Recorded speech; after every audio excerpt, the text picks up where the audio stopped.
వెళ్దామా వదినా? రేణుకమ్మకి సారి పెట్టనివ్వకుండా అడ్డుకుంటావు అనుకున్నాను భద్రావతి. కానీ నువ్వే చల్దికుండా మోస్తూ మా వెంట వస్తుంటే నమ్మలేకపోతున్నాను. మనసు మార్చుకున్నందుకు చాలా సంతోషపడుతున్నాను కూడా. మా అమ్మ మూడు ఎప్పుడు ఎలా ఉంటుందో చెప్పలేమత్తయ్యా. అబ్బా నువ్వు ఉండవే, నన్ను చెప్పనివ్వు. ఆ ముసల్ది అదే మా అమ్మ మొక్కు తీర్చుకుందాము అంటే నేను మా అన్న వద్దన్నాం. వెంటనే ఏం జరిగింది? గుండెపోటొచ్చింది. అవునా కాదా? ఆ రేణుకమ్మ తల్లి ముక్కు తీర్చుకోవాలన్న ఆలోచన వచ్చింది. అందుకే గుండెపోటుని కూలబడిపోయి అందరినీ హాస్పిటల్కి వచ్చేలా చేశానే.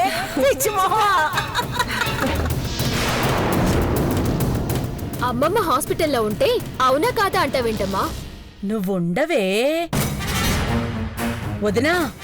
సారె పెట్టాలనుకున్న మా అమ్మ గుండెనే ఆ అమ్మవారు ఒక్క పోటు పొడిచిందంటే మొక్కు లేదు, మొక్కజొన్న తొక్క లేదు అని తీసవతల పారేసిన మమ్మల్ని త్రిశూలంతో పొడుస్తుందేమోనని భయం వేసి నీ వెంట వస్తున్నావు.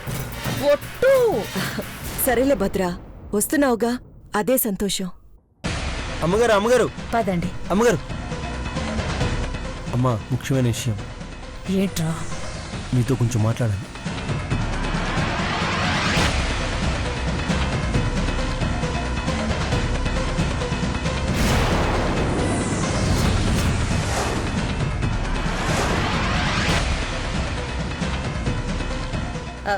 ఇప్పుడే వస్తావు వదినా. పద.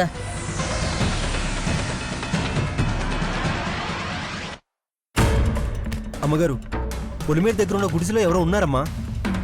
ఎవర్రా వాళ్ళు? ఎవరంటే వాళ్ళు వాళ్ళు వాళ్ళు చెప్పరా? ఏమోనమ్మా. ఏమో అంటావేంట్రా? ఏం ప్రశ్న వెధవా? సరిగ్గా చెప్పు. సరిగ్గా చూడలేదమ్మా. గుడ్డి వెధ, గుడ్డి వెధ.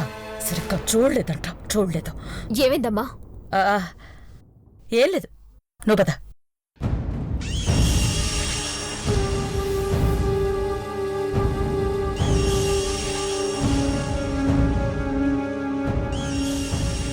వదినా, పొలంలో చిన్న పని పడింది.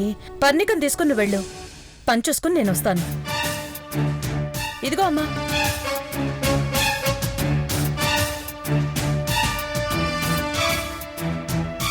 జాగ్రత్త.